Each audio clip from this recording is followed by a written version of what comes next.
बहू चली ससुर जी की बारात लेकर। अरे सिद्धार्थ, हमारी शादी कब होगी और मुझे कितना इंतजार करना होगा?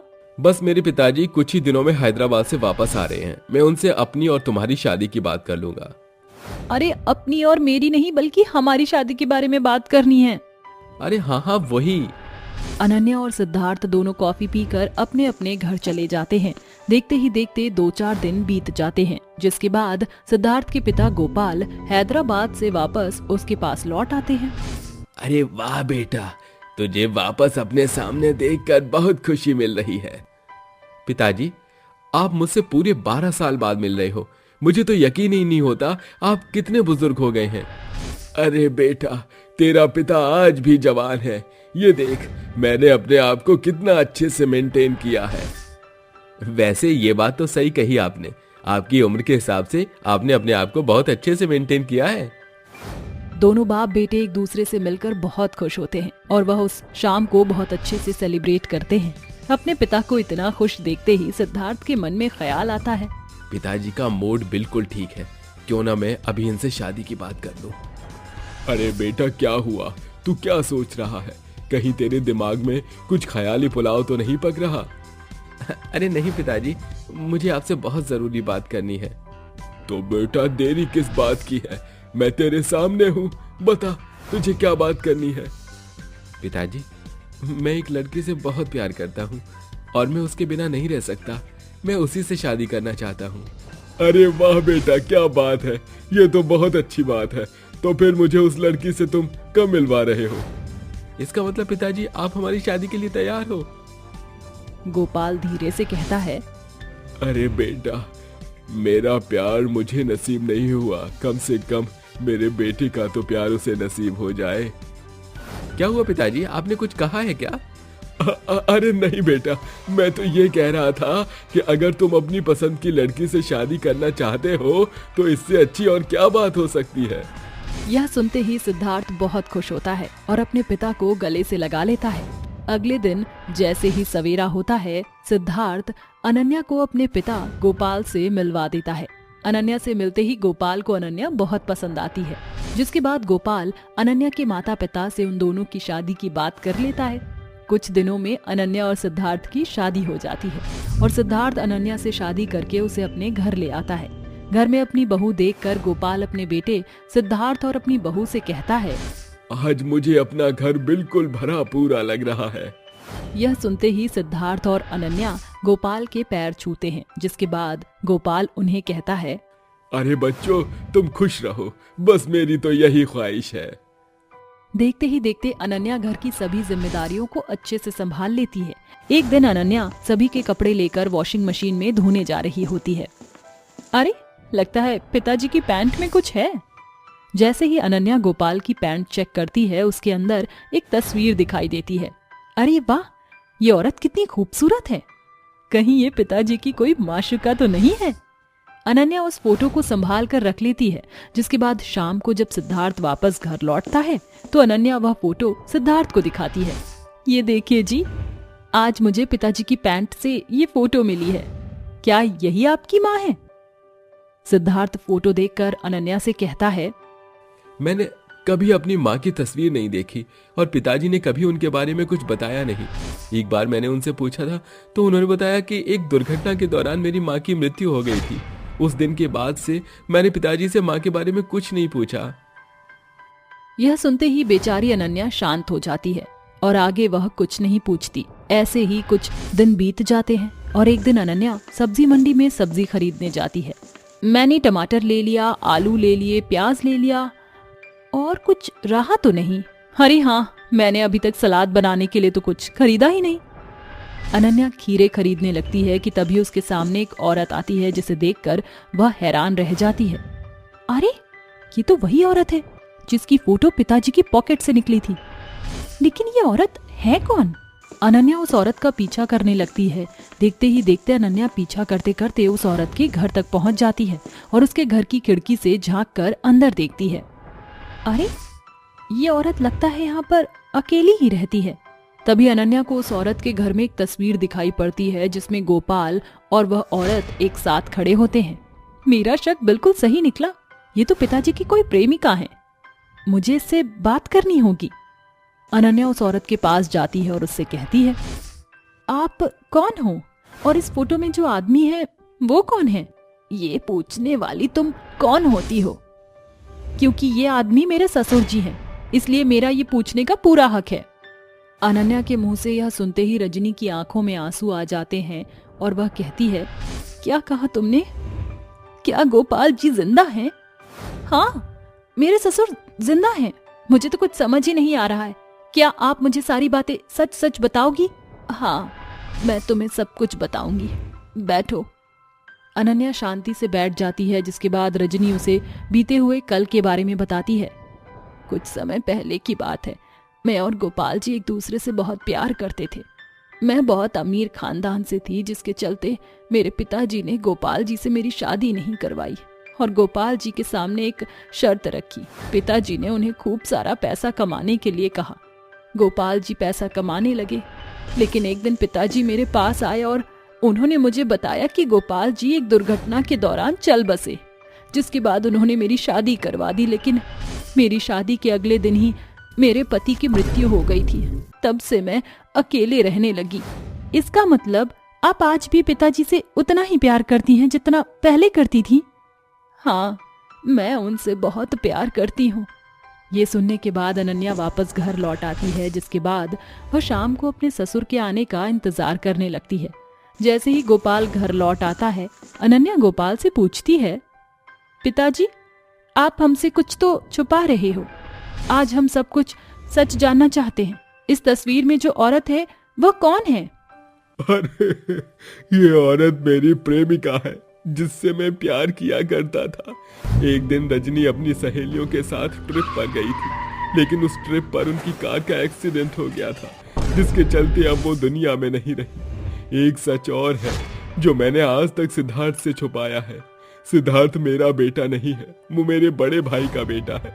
एक बीमारी के चलते सिद्धार्थ के माता पिता दोनों ही भगवान को प्यारे हो गए थे। तब से सिद्धार्थ को मैंने एक बाप का प्यार दिया है, और शादी इसलिए नहीं की क्योंकि मैं आज भी रजनी से बहुत प्यार करता हूँ। लेकिन रजनी जी की मृत्यु के बारे में आपको किसने बताया? ये सब रजनी के पिता ने मुझे बताया था। पिताजी, ये सब झूठ है। मैं आपको एक सच बताना चाहती हूँ। रजनी जी आज भी जिंदा हैं और आपसे उतना ही प्यार करती हैं जितना पहले किया करती थी। क्या कहा तुमने? मुझे तो यकीन ही नहीं होता। क्या रजनी आज भी जिंदा है? हाँ पिताजी, रजनी जी अभी भी जिंदा हैं और आपका इंतजार कर रही हैं। गोपाल बहुत खुश होता है, लेकिन फिर मायूसी से कहता है, लेकिन क्या फायदा, अब हम दोनों एक नहीं हो सकते। समाज में लोग हमारा मजाक बनाकर रख देंगे। पिताजी, आप ये कैसी बातें कर रहे हो? हमें इस बात से कोई फर्क नहीं पड़ता। जब आपने मुझे मेरा प्यार दिलवाया है, तो अब मेरा और अनन्या का फर्ज है कि हम आपको आपका प्यार दिलवाएं। अब तो मैं अपने ससुर की बारात लेकर जाऊंगी और खूब नाचूंगी। अनन्या अपने ससुर की बारात अपनी होने वाली सास के घर लेकर जाती है, जिसके बाद वह अपने ससुर की शादी रजनी से करवा देती है। पिताजी, उस दिन आपने कहा था कि आज मुझे परिवार पूरा लग रहा है, लेकिन सच बताऊं तो आज हमारा परिवार पूरा हुआ है। अनन्या की यह बात सुनकर गोपाल और रजनी अनन्या को आशीर्वाद देते हैं, जिसके बाद वह सभी एक साथ खुशी खुशी रहने लगते हैं। गोरी बहू के काले स्टूडेंट। देखो बच्चों, मैं जानता हूं मेरे जाने के बाद तुम लोगों को बहुत बुरा महसूस होगा, लेकिन देखो, जो भी टीचर आएगा तो तुम उन सब टीचर से अच्छे से बर्ताव करना, ठीक है? लेकिन टीचर, आप तो जानते ही हो, हम कभी भी किसी भी टीचर के साथ बुरा बर्ताव नहीं करते। हाँ, जितने भी गोरे टीचर हैं वो सभी हमारे साथ बहुत बुरा बर्ताव करते हैं, हमें मारते हैं और हमें ढंग से पढ़ाते भी नहीं हैं। टीचर, आपको पता है अब इस क्लास में कोई भी टीचर आने से भी कतराएगा। मैं सब कुछ जानता हूँ, लेकिन मैं कोशिश करूंगा कि तुम्हारी इस क्लास में कोई अच्छा सा टीचर आए, ताकि तुम लोग अच्छे से पढ़ सको। ऐसा कहकर सिद्धार्थ अपनी क्लास खत्म करके चला जाता है, जिसके बाद वह सभी बच्चे आपस में बात करने लगते हैं। सिद्धार्थ टीचर चले गए, अब हमारा क्या होगा? अब हम लोग सही से पढ़ भी नहीं पाएंगे। और तो और जितने भी गोरे बच्चे हैं वो हमारे साथ बहुत बुरा बर्ताव करेंगे। बच्चे बहुत ज्यादा डर जाते हैं, जिसके बाद उनकी क्लास में गोरी टीचर आती हैं जिसका नाम अनन्या होता है। वह उन सभी काले स्टूडेंट्स को देखकर कहती है, ओहो, तुम सभी काले स्टूडेंट्स को देखकर तो मेरा आज का दिन ही खराब हो गया। कितने काले और गंदे लगते हो तुम लोग दिखने में। लेकिन टीचर, इसमें हमारी क्या गलती है? ये रंग तो हमें भगवान ने दिया है। मैंने सुना है कि टीचर की नजर में सभी बच्चे एक समान होते हैं, फिर इस स्कूल में गोरे और काले बच्चों के लिए इतना भेदभाव क्यों? अरे जरा अपनी शक्ल देखो, तुम जैसे काले और भद्दे बच्चों को पढ़ाना ही कौन चाहेगा। ये सुनते ही उन सभी काले बच्चों को बहुत दुख होता है। अनन्या उन्हें पढ़ाती नहीं बल्कि कई सारी बातें सुनाकर चली जाती है, जिसके बाद कोई भी गोरा टीचर आता तो उन सभी काले स्टूडेंट के साथ बहुत बुरा बर्ताव करता। ऐसे ही कुछ दिन बीत जाते हैं और वह बेचारे बच्चे अब धीरे धीरे स्कूल आना बंद करने लगते हैं। आखिर क्या फायदा है हमारे रोज रोज स्कूल आने का, जब हमारे रोज स्कूल आने पर भी हमें कोई अच्छे से पढ़ाता ही नहीं है। इस तरह चलता रहा तो हम स्कूल में पढ़ नहीं पाएंगे। हम तो केवल यहाँ आते हैं और टीचर की बातें सुनते हैं और चले जाते हैं। तुम सही कहते हो, आज के बाद हम इस स्कूल में कभी नहीं आएंगे। वह सभी बच्चे क्लासरूम में ही होते हैं। जैसे ही वह अपने घर जाने के लिए निकलते हैं तभी क्लास के अंदर एक बहुत ही सुंदर और गोरी टीचर आती है जिसका नाम मोहिनी होता है। मोहिनी उन बच्चों को देखकर कहती है, अरे बच्चों, तुम लोग कहाँ जा रहे हो? मोहिनी के पूछने पर वह सभी बच्चे डर के मारे चुपचाप अपनी टेबल पर जाकर बैठ जाते हैं और अपने कानों पर हाथ रख लेते हैं। अरे अरे, आखिर तुम लोगों को हुआ क्या है? मैं तुम्हें यहाँ पढ़ाने आई हूँ और तुम लोग अपने कानों पर हाथ रख रहे हो। हम जानते हैं आप भी बाकी के टीचर्स की तरह हमारे काले रंग पर हमें सुनाने आई हो। मोहिनी को ये सुनते ही बहुत अजीब लगता है, जिसके बाद मोहिनी उनसे पूछती है, आखिर तुम्हें ऐसा क्यों लगा कि मैं तुम्हें डांटूंगी? भला मैं अपने स्टूडेंट्स को डांटूंगी क्यों? मैं तो तुम्हें यहाँ पढ़ाने आई हूँ ना। यह सुनते ही सभी काले बच्चे अपने कानों के ऊपर से हाथ हटा लेते हैं, जिसके बाद राजू मोहिनी से कहता है, जब भी हमारी क्लास में कोई गोरा टीचर आता है वो हमें केवल हमारे रंग के ऊपर सुनाता है, जिसके चलते हम लोग अपने कानों पर हाथ रख लेते हैं। अरे ये तो तुम्हारे साथ बहुत गलत होता है, लेकिन सब लोग तुम्हारे साथ ऐसा क्यों करते हैं? क्योंकि हम लोग काले हैं इसलिए। भगवान ने केवल दो रंग बनाए हैं, एक गोरा और काला। काले होने का मतलब ये नहीं कि तुम लोग बुरे हो, तुम लोग तो बहुत अच्छे हो और मैं जानती हूँ कि तुम लोग पढ़ाई में भी अच्छे ही होगे। चलो अब क्लास को शुरू करते हैं। काले बच्चे बहुत हैरान रहते हैं और वह एक दूसरे से कहने लगते हैं, आखिर ऐसा कैसे हो सकता है? ये टीचर इतनी गोरी है और उसके बाद भी हमारे साथ इतने अच्छे से बात कर रही हैं। राजू, आज तक हमसे किसी ने भी गोरे टीचर ने इतने प्यार से बात नहीं की। मुझे तो यकीन ही नहीं होता। अगर तुम लोगों की बातें खत्म हो गई हो तो हम आगे की पढ़ाई शुरू करें। मोहिनी उन सभी काले स्टूडेंट्स को बहुत अच्छे से पढ़ाती है। मोहिनी टीचर की परीक्षा के पास हो जाती है, जिसके चलते उसे पहली बार काले बच्चों को क्लास देनी होती है। लेकिन मोहिनी एक बहुत समझदार और शांत स्वभाव की टीचर थी। वह बच्चों से बहुत प्रेम करती थी, जिसके चलते काले बच्चों को मोहिनी से अच्छा लगाव हो जाता है। एक दिन मोहिनी बच्चों को पढ़ाने के बाद वापस अपने घर लौटती है, जिसके बाद उसकी सास उससे कहती है, अरे मोहिनी, क्या बात है, तुम आज बहुत जल्दी स्कूल से वापस आ गई। आज तुमने बच्चों को नहीं पढ़ाया। दरअसल आज जितने भी गोरे बच्चे थे उन सभी को ट्रिप पर लेकर जा रहे थे, लेकिन हमारे स्कूल के काले बच्चों की छुट्टी थी, उन्हें कहीं घुमाने लेकर नहीं गए। ये सुनते ही निरंजना को बहुत अजीब महसूस होता है और वह मोहिनी से कहती हैं, ऐसा कैसे हो सकता है? एक स्कूल में काले और गोरे बच्चों में इतना भेदभाव। ये सब देखकर तो मैं भी बहुत ज्यादा परेशान हो चुकी हूँ। अब मेरा मन करता है कि मैं इन बेचारे काले बच्चों के लिए कोई एक्शन उठाऊं। हाँ बहू, मैं भी यही चाहती हूँ। मुझे लगता है तुम्हें इन काले बच्चों को इनका हक दिलवाना चाहिए। उस दिन से मोहिनी अपने मन में ठान लेती है कि उसे काले बच्चों को उनका हक दिलवाना है। ऐसे ही एक दिन स्कूल में कंपटीशन होता है, जिसमें सभी बच्चे पार्टिसिपेट करते हैं। तभी मोहिनी अपनी क्लास के बच्चों के पास आती है और उनसे कहती है, अरे बच्चों, तुम लोग यहाँ पर क्यों बैठे हो? तुम्हें कंपटीशन में हिस्सा नहीं लेना? हम लोग कंपटीशन में हिस्सा तो लेना चाहते हैं, लेकिन हमें कंपटीशन में हिस्सा लेना अलाउड नहीं है। अरे जब मैं हूँ तो तुम्हें कंपटीशन में हिस्सा लेने से कोई नहीं रोक सकता। चलो मैं तुम्हारा नाम लिखवा कर आती हूँ। मोहिनी सभी बच्चों को अपने साथ कंपटीशन में उनका नाम लिखवाने के लिए ले जाती है, जहाँ गोरे बच्चे उन्हें देखकर बहुत बुरा भला कहने लगते हैं। हे भगवान, देखो ये लोग कितने काले हैं। इन्हें देखकर तो मुझे बहुत बुरा महसूस हो रहा है। छी छी छी छी, अगर ये लोग भी हमारे साथ कंपटीशन में हिस्सा लेंगे तो इनके काले रंग का बुरा असर हमारे ऊपर भी पड़ सकता है। इन्हें हमसे दूर ही रहना चाहिए। ये सब क्या चल रहा है? तुम लोग इस तरह कैसे बोल सकते हो? ये सब तुम्हारे ही दोस्त हैं, इन्हें अपने जैसा समझो।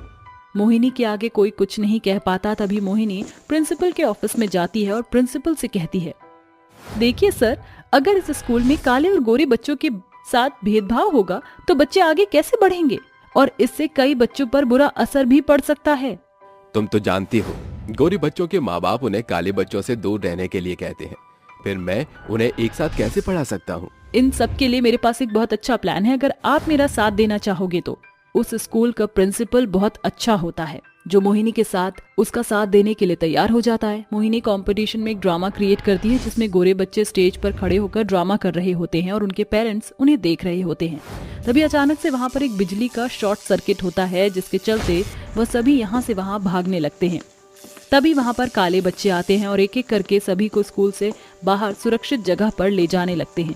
काले बच्चों को ये बर्ताव देखकर वहाँ खड़े सभी पेरेंट्स और बच्चे उन्हें देखकर हैरान रह जाते हैं, जिसके बाद मोहिनी सभी पेरेंट्स से कहती है, जिन बच्चों को आपने एक अलग क्लास में रखा है, आप लोगों को पता है आज उन्होंने आप सभी की जान बचाई है। यहाँ तक कि ये सब इन्होंने अपने आप सीखा है, किसी टीचर से नहीं सीखा। और आप लोगों को पता है कि सबसे महत्वपूर्ण बात क्या है? इन बच्चों ने आप लोगों के साथ भेदभाव ना करके आप सभी की जान बचाई है। सभी पेरेंट्स, टीचर और स्टूडेंट्स अपने किए पर बहुत शर्मिंदगी महसूस करते हैं, जिसके बाद पूरा स्कूल उन काले बच्चों से माफी मांगता है। उस दिन के बाद से स्कूल में काले बच्चों को भी उतना ही सम्मान दिया जाता है जितना कि गोरे बच्चों को।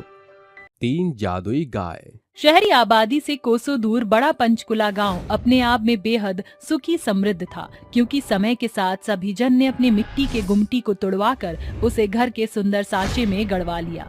मगर उसी गांव के अंतिम छोर में बसा गरीब हरिया आज भी अपनी पत्नी धनिया के साथ एक गरीब गुमटी में रहने को मजबूर था। वह बटाईदार के तौर पर साल के कुछ महीनों में मदन सिंह के जमीन पर खेतीबाड़ी करके भरण पोषण करता, तो वहीं बदलते मौसम में उसे बेरोजगारी की मार झेलनी पड़ती, जिसे कभी कभार वह 2 वक्त का भोजन जुटाने में भी असमर्थ हो जाता।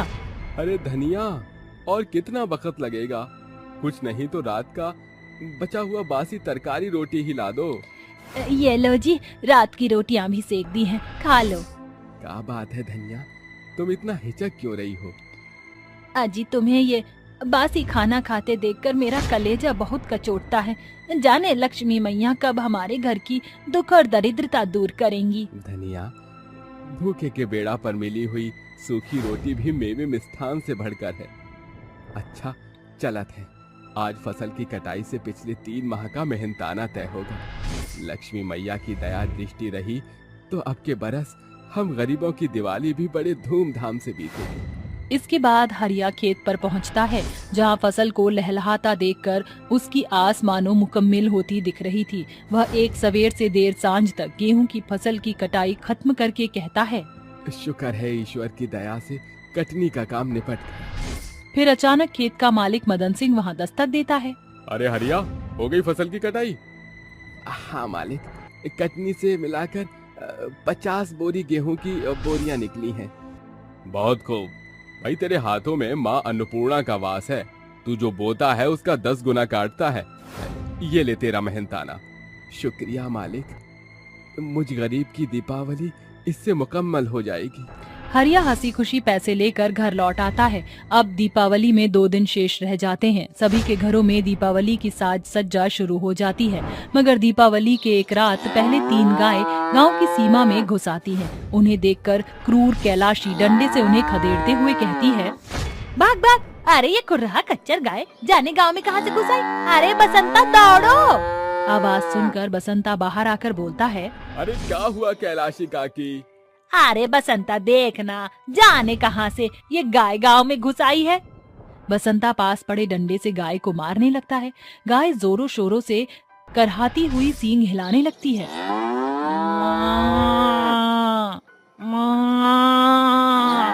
तभी अचानक हरिया वहां आकर बसंता को रोकते हुए कहता है, रुक जा बसंता, बौरा गया है क्या?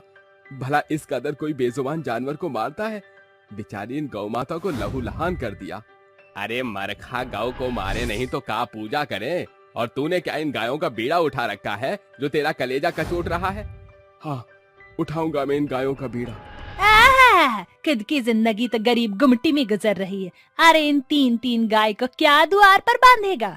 उसकी चिंता आप मत करो कैलाशी काकी, ये गाय मुझ गरीब के साथ ही रहेगी जब तक उसका मालिक इसे खोजते हुए नहीं आता। हरिया तीनों गाय को अपने घर लाकर धनिया को सारी बात बताता है। फिर धनिया कहती है, अजी आपने एकदम सही किया जो इन तीनों गौ माता को घर ले आए, वरना ये जल्लाद गांव वाले इन्हें मार डालते। दोनों दंपति दिवाली के लिए बचाए हुए पैसों से तीनों गाय के लिए दाने पानी और एक और गौशाला बनवाते हैं, मगर उस दंपति के दीपावली फीकी पड़ जाती है। वे तीनों गाय की खूब देखरेख करते हैं। दीपावली की देर रात एकाएक तीनों गाय जोर शोर से गुहार लगाती हैं, जिसे सुनकर दंपति गौशाला में आते हैं, जहां तीनों गाय 3 अलग रत्नों में ढल चुकी थी। जैसे एक गाय चमकते हीरे की, तो दूसरी गाय सोने की और तीसरी गाय पैसे की बन चुकी थी। हैरान ना हो हरिया, हम तीनों जादुई गाय हैं। मैं हूँ सुनहरी गाय और ये है मेरी दोनों सखी लक्ष्मी और ललिया।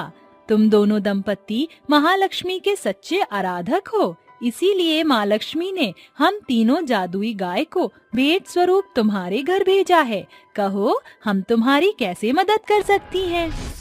हे जादुई माता, मुझ गरीब के घर की कमी घटी आप भले तौर से देख रही हैं।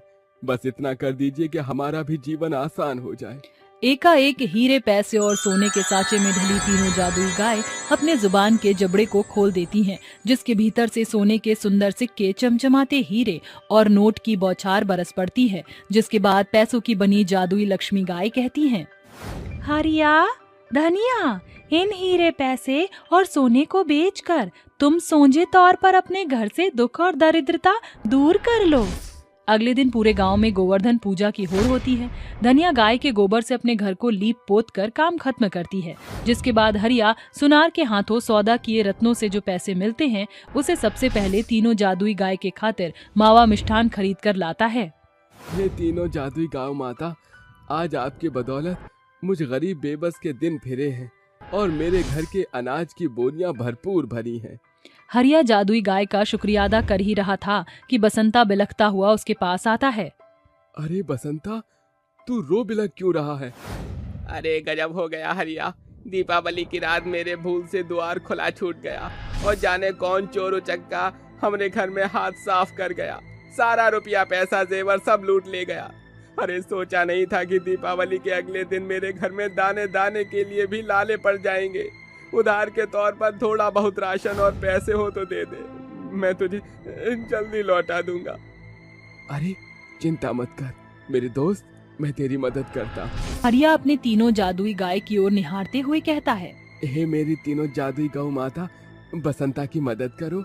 हरिया का हुक्म सुनकर तीनों गाय अपने साधारण सूक्ष्म अक्ष को त्याग कर सुनहरे प्रकाश के साथ सर से लेकर पांव तक सोने, हीरे और पैसे से बने अलग अलग गाय में बदलकर अपने मुंह से खूब सारे हीरे, पैसे और सोने की बौछार लगा देती हैं। ये देखकर बसंता बड़ी बड़ी आंखें करता हुआ कहता है, मैंने तो आज तक गायों को केवल दाना पानी और चारा चरते देखा था, मगर ये कैसी मायावी गाय हैं जो अपने जुगाली करने वाली जुबान से बेशकीमती हीरे, पैसे और सोने की बौछार लगा रही हैं। लगता है ये दूसरी दुनिया से आई इच्छा पूर्ति गाय हैं। बसंता का सवाल सुनकर सर से पांव तक हीरों से सजी जादुई गाय ललिया अपना पुख्ता प्रमाण देकर कहती है, बसंता, हम तीनों जादुई सोने, हीरे और पैसे की गाय हैं, जिसे माँ लक्ष्मी ने हरिया और धनिया की भक्ति भाव को देखकर भेंट स्वरूप भेजा है। फिर तुम तीनों ने मेरी मदद क्यों की गौ माता? क्योंकि एक दूजे के दुखों, सुख के बुरे बेला पर काम आना ही हमारा मुख्य कार्य है। यह सुनकर बसंता की आंखों के आगे वही बदसलूकी की झलक आ जाती है जो उसने कुछ दिन पहले तीनों जादुई गायों के संग किया था। वह अपने टखनों पर गिरकर जादुई गायों से माफी मांगता है। जादुई गाय माता, मुझे माफ कर दो। मैंने मूर्खता में आकर आप तीनों पर मारखा होने की मिथ्या में मारा पीटा। हमने तुम्हें माफ किया बसंता।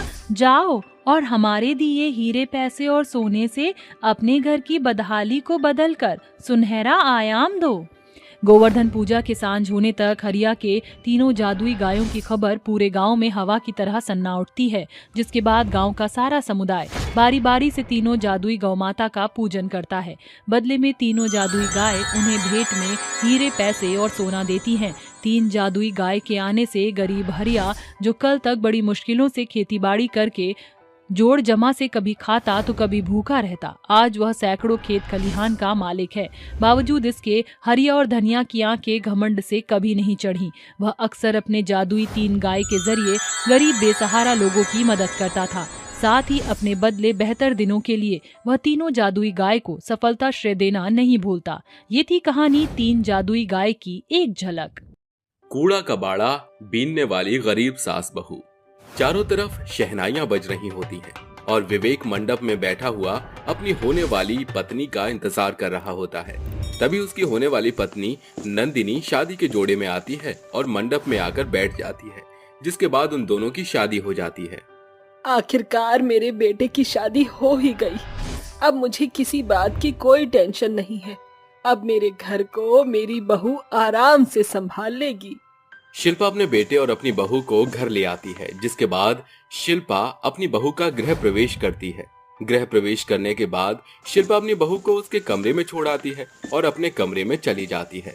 कुछ ही देर में शिल्पा का बेटा विवेक उसके कमरे में आता है और उससे कहता है, माँ, ये आपने ठीक नहीं किया।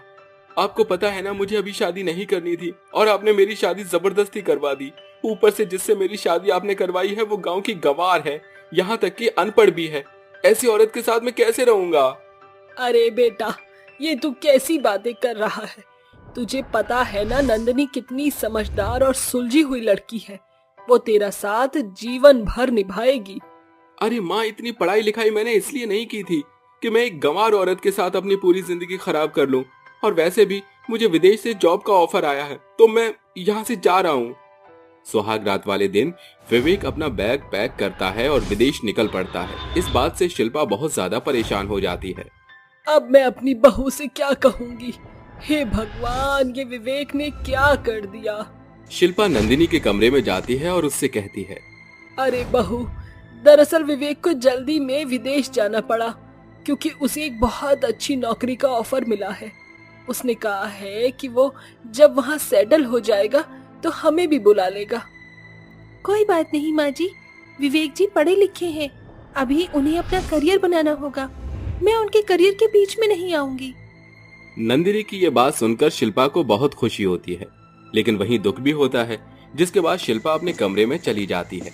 ऐसे ही देखते विवेक को गए हुए पूरा 1 साल हो जाता है। एक दिन नंदिनी शिल्पा से कहती है, माँ जी, विवेक जी को गए पूरे 1 साल हो गया है। वो जब भी फोन करते हैं केवल आपसे ही बात करते हैं। क्या उन्हें मेरी याद नहीं आती? और अब वो हमसे और कितने दिनों तक दूर रहेंगे? अरे बहू, अब मैं तुझे क्या बताऊं? कितनी बार तो उसे मैंने बुलाने के लिए कहा है, लेकिन वो है कि मेरी सुनता ही नहीं।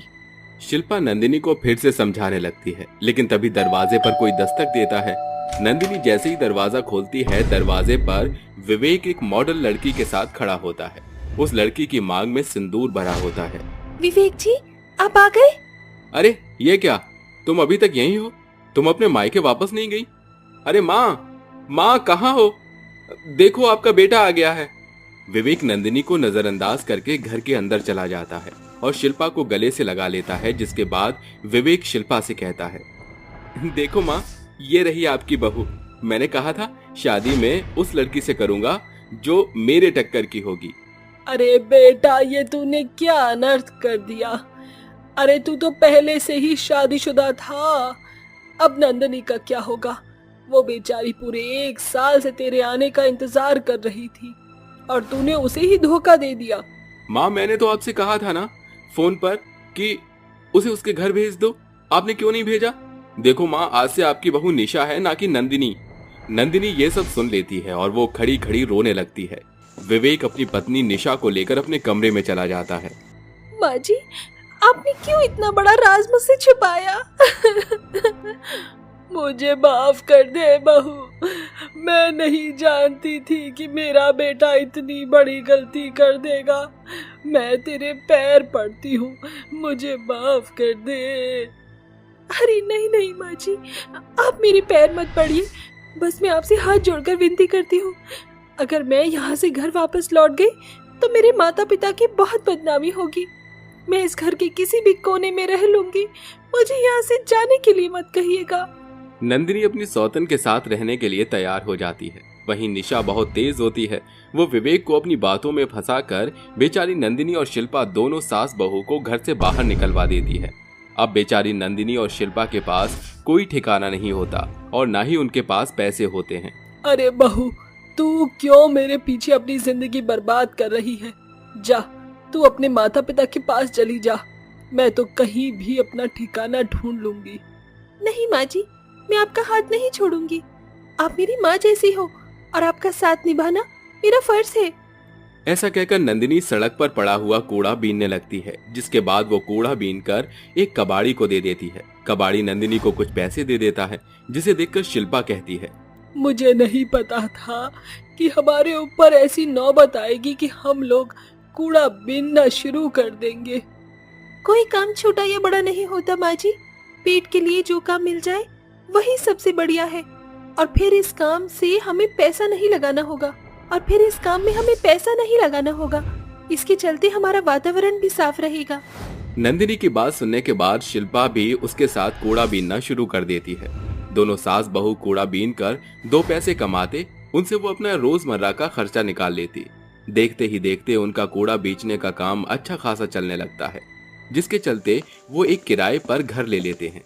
एक दिन नंदिनी कबाड़ी की दुकान पर जाकर कबाड़ा बेच रही होती है, तभी उसकी नजर एक आदमी पर पड़ती है जो कबाड़ी से कूड़ा खरीद रहा होता है। अरे वाह, ये कबाड़ी वाला हमसे सस्ते में कूड़ा खरीदकर इस आदमी को अच्छे दामों पर कूड़ा बेच देता है। क्यों ना मैं भी इसी प्रकार कूड़ा इकट्ठा करके सीधा इस आदमी को बेचूं। नंदिनी ये बात अपनी सास शिल्पा को बताती है, जिसके बाद दोनों सास बहू उस आदमी को अपना सारा कूड़ा बेच देते हैं, जिससे उन्हें 4 गुना पैसा मिलता है। अब वो इसी प्रकार डायरेक्ट उस आदमी को कूड़ा बेचने लगते हैं, जिसके चलते वो अपनी खुद की एक बहुत बड़ी कूड़े की फैक्ट्री खोल देते हैं और अपना कूड़े का बिजनेस स्टार्ट कर देते हैं, जिसके चलते उन दोनों की सारी परेशानी खत्म हो जाती है और वो अपना जीवन सुखी सुखी व्यतीत करने लगते हैं। एक दिन नंदिनी अपनी सास से कहती है, माँ जी, हमारी सारी परेशानियाँ खत्म हो गई। एक वक्त था कि हम दर दर की ठोकरें खा रहे थे, लेकिन आज देखो, आज हम गरीब लोगों को अपने कूड़े की फैक्ट्री में नौकरियां देते हैं और उनकी परेशानियों को दूर करते हैं। वक्त सबका आता है बहू। कल तक हमारा वक्त खराब था, लेकिन आज अच्छा है। ये सब ऊपर वाले की देन है। दोनों सास बहू आपस में बात कर ही रही होती हैं कि तभी उनके घर के दरवाजे पर कोई दस्तक देता है। अरे बहू रुक, मैं देख कर आती हूँ दरवाजे पर कौन है। शिल्पा जैसे ही दरवाजा खोलती है, दरवाजे पर उसका बेटा विवेक खड़ा होता है। उसकी हालत बहुत बुरी होती है।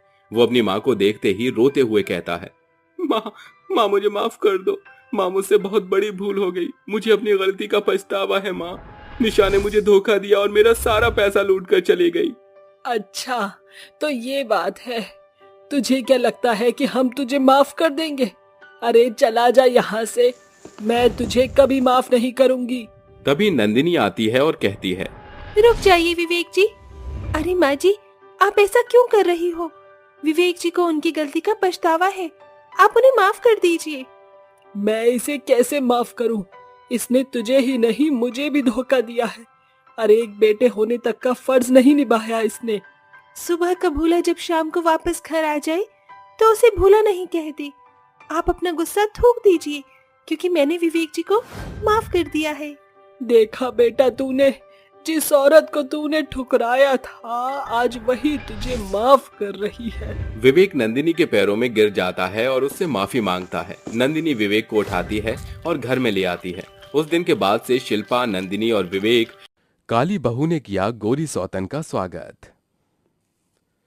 सुप्रिया, मैं तुमसे बहुत प्यार करता हूँ। मैं तुम्हारे बिना नहीं रह सकता।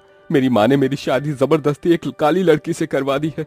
मुझे तो उसे देखना भी पसंद नहीं है। अरे यार, अब हम दोनों को शादी कर लेनी चाहिए, क्योंकि इस तरह तो वो काली कलूटी घर से जाएगी नहीं। जब उसकी सौतन घर पर आएगी तो उसके पास और कोई चारा नहीं होगा। कैलाश अपनी गर्लफ्रेंड सुप्रिया से बात कर रहा होता है, वहीं दूसरी तरफ उसकी माँ उर्मिला अपनी बहू काजल के साथ बैठकर बात कर रही होती है। अरे बहू, तूने ये क्या हालत बना रखी है अपनी। देख, एक औरत को अपने पति को काबू करना आना चाहिए, नहीं तो पति हाथ से निकल जाता है। माँ जी, आप ये कैसी बातें कर रही हो भला, मैं ये सब कैसे करूंगी। और फिर कैलाश जी जब मेरे सामने आते हैं तो मुझे तो उन्हें देखते ही शर्म आ जाती है। अरे देख, तू उसे थोड़ा अपनी तरफ खींच, नहीं तो वो तेरे लिए कोई गोरी सौतन उठा के ले आएगा। अगर ऐसा हुआ तो माँ जी आप मेरे साथ हो ना, हम दोनों मिलकर उस लड़की को भगा देंगे। अरे बहू, तू तो बहुत भोली है, तू नहीं जानती कि आजकल की लड़कियां मर्दों को कैसे रिझा लेती हैं। उर्मिला ऐसा कह ही रही होती है कि तभी अचानक से उसके दरवाजे पर कोई दस्तक देता है। माँ जी आप रुकिए जरा, मैं देख कर आती हूँ दरवाजे पर कौन है, शायद कैलाश जी आ गए होंगे। ऐसा सोचकर काजल दरवाजा खोलने के लिए जाती है। दरवाजे पर कैलाश सुप्रिया के साथ खड़ा होता है। सुप्रिया की मांग में सिंदूर और कैलाश के गले में माला देखकर काजल को यह समझने में देर नहीं लगती कि उसका पति कैलाश उसके लिए एक गोरी सौतन लेकर आया है। अरे तुम यहाँ क्या कर रही हो? जाओ मेरी माँ को बुलाकर लेकर आओ, उन्हें कहो कि उनका बेटा उनके लिए बहू लेकर आया है। हाय मुरी दैया, ये सब क्या देख रही हूँ मैं। कैलाश जी आप तो मेरे पति हो, और फिर आप मेरे होने के बावजूद भी किसी और से शादी कैसे कर सकते हो। तभी वहाँ पर उर्मिला आ जाती है और कहती है, अरे निकम्मे, ये किस लड़की को उठाकर ले आया है तू घर पर? अरे जरा इसके कपड़े तो देख, लग रहा है जैसे चूहियों ने कुतर दिए हैं। ओहो माँ जी, ये कौन से जमाने की बातें कर रही हो आप? ये तो आजकल का फैशन है, फैशन। चुप कर जा गोरी छिपकली, तुझे क्या लगता है कि तू मेरे पति को फंसा लेगी और मैं चुप रहूंगी? अजय आपने ये सोच भी कैसे लिया कि आप मेरी सौतन घर ले आओगे और मैं चुप रहूंगी? अरे मुझे सीधी सादी मत समझना। कैलाश काजल का काली का रूप देखकर हैरान रह जाता है और उससे कहता है, देखो मुझे तुम बिल्कुल भी पसंद नहीं हो, तुमसे मेरी शादी जबरदस्ती करवाई गई है। अरे मैं इतना गोरा हूँ तो मेरी पत्नी भी गोरी ही होनी चाहिए ना। मैं सुप्रिया से बहुत प्यार करता हूँ और आप लोगों ने ये स्वागत किया है मेरी पत्नी का। कैलाश, इससे अच्छा तो हम दोनों मेरे घर पर चलते, कम से कम मेरी माँ हमारा स्वागत तो अच्छे से करती। कैलाश सुप्रिया का हाथ पकड़कर उसे अपने कमरे में ले जाता है और कमरे का दरवाजा बंद कर देता है। ये सब देखकर काजल रोते हुए अपनी सास से कहती है, अरे माँ जी, ये सब मैं क्या देख रही हूँ? आप मुझे अपनी पसंद से लेकर आई थी क्या? कैलाश जी को मैं पसंद नहीं थी। अब मैं अपनी सौतन के साथ एक ही घर की छत के नीचे कैसे रह सकती हूँ? अरे बहू, चिंता क्यों करती हो? इस गोरी चिपकली को तो हम चुटकियों में यहाँ से भगा देंगे। जैसा मैं कहती हूँ वैसा कर और मेरे साथ मिलकर इस छिपकली का अच्छे से स्वागत कर। दोनों सास बहू उस दिन के बाद से सुप्रिया के पीछे पड़ जाती हैं। अगले दिन जैसे ही सवेरा होता है, सुप्रिया मिनी स्कर्ट और टॉप पहनकर बाहर आती है, जिसे देखकर काजल कहती है, हे भगवान, ये आधी नंगी चुड़ैल सुबह सुबह हमारे घर में कहाँ से आ गई? अरे थोड़ी तो शर्म करो, जमाना थू थू करेगा कैलाश जी के ऊपर। अरे तुम ये कैसी बातें कर रही हो? कैलाश जी तो मुझे ऐसे कपड़ों में देखकर बहुत खुश होते हैं। हाँ हाँ क्यों नहीं, अंग प्रदर्शन करने वाली औरतों को तो मर्द देखता ही देखता है। उर्मिला की बात सुनते ही सुप्रिया को बहुत तेज गुस्सा आता है, लेकिन वो कुछ नहीं कह पाती, जिसके बाद सुप्रिया अपने ऑफिस के लिए निकल जाती है। शाम होते होते जब सुप्रिया ऑफिस से वापस घर लौट आई तो उसे बहुत तेज भूख लगती है। अरे मेरे पेट में चूहे दौड़ रहे हैं, इन दोनों ने कुछ तो बनाया ही होगा। चलो किचन में जाकर देखती हूँ। रसोई में जाने के बाद बेचारी सुप्रिया को खाने के लिए कुछ भी नहीं मिलता, जिसके बाद वहाँ काजल आ जाती है और कहती है, ओहो, तुम्हें खाना चाहिए था क्या? जो भी खाना बचा था वो सब मैंने कुत्ते बिल्लियों को दे दिया। अब तुम्हारे लिए तो खाना ही नहीं बचा, अब क्या खाओगी तुम? सुप्रिया भूख में तड़पते हुए कैलाश के पास जाती है और उससे कहती है, तुम्हारी माँ ने और तुम्हारी उस काली कलूटी पत्नी ने मुझे खाना तक नहीं दिया। मुझे बहुत जोरों की भूख लगी है, मुझे खाना खाना है। अरे स्वीट हार्ट, तुम्हें मेरे होते हुए चिंता करने की कोई जरूरत नहीं है। चलो आज हम लोग बाहर डिनर करेंगे। ये सुनकर सुप्रिया बहुत खुश होती है, जिसके बाद कैलाश और सुप्रिया डिनर करने के लिए बाहर जा ही रहे होते हैं कि तभी उर्मिला उनको जाते हुए देख पूछती है, अरे इतनी रात हो गई है, तुम दोनों कहाँ जा रहे हो? दरअसल माँ जी, हम दोनों हस्बैंड वाइफ आज बाहर डिनर करने जा रहे हैं। वो क्या है ना, आपकी इस काली कलूटी बहू ने मेरे लिए घर में कुछ भी नहीं बनाया। काजल ये सब अपने कमरे में सुन लेती है, जिसके बाद उसे बहुत गुस्सा आता है। उनके जाने के बाद काजल अपनी सास उर्मिला के पास जाती है और कहती है, अरे माँ जी, ये तो उल्टा हो गया। हम तो उसे कैलाश जी से दूर रखने की कोशिश कर रहे थे, लेकिन वो तो बहुत तेज निकली। अब हम क्या करेंगे?